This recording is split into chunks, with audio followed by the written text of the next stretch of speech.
Annabelle, thank you very much for your time. Can you give us your sense of the reaction from the British public to the death of Prince Philip? Well, of course, we're still very much in lockdown. So in terms of the feedback you'd normally get from people milling around, you can't find that. But, people are very sad.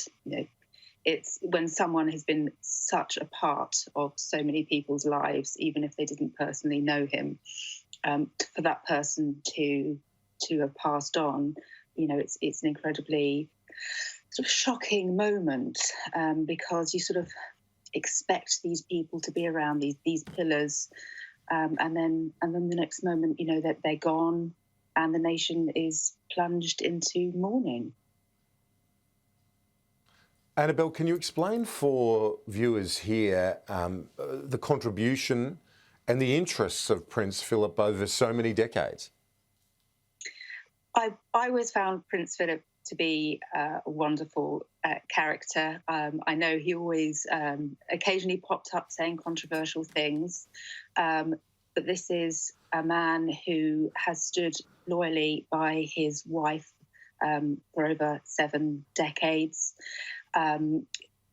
He fought in the Second World War. He's one of that truly great generation of people. The Duke of Edinburgh's Award. I know I did my Duke of Edinburgh's Award. I know lots of people in Australia would have done it too. He was part of the country. He was part of, where the Queen was, Prince Philip was. You could see the support that he gave her. And you knew that, when he came along to an event, you were sort of always waiting for something funny that he was going to say. And it's, he stepped back from public life a couple of years ago because of his illness. And it's such a shame that, he won't be there anymore supporting the monarch. He had a fine record in the Navy and military service, but there was this tension when Her Majesty became Queen because he had to leave that, which was and is seen still as one of his passions, that of being at sea and being in the Navy.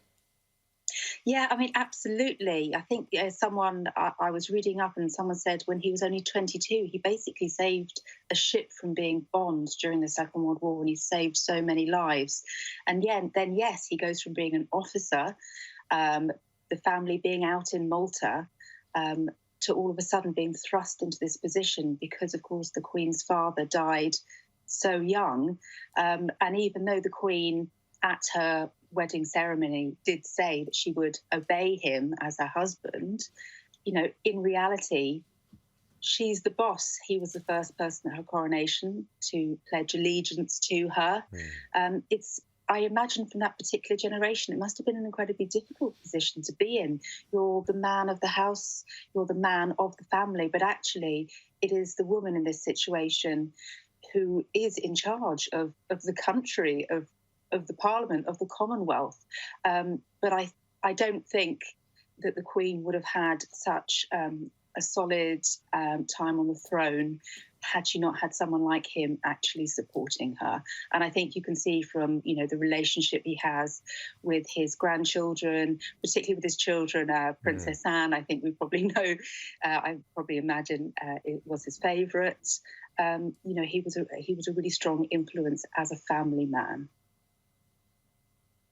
And just finally, we're almost out of time, but it does come at a time when that family has faced its internal tensions, or not just internal, very public tensions. Very public, yeah. So now we have the situation, of course, where, after that interview, Prince Philip being shielded from some of the things that were said, but I can't imagine that he would have not heard some of the comments that were made by Meghan in particular.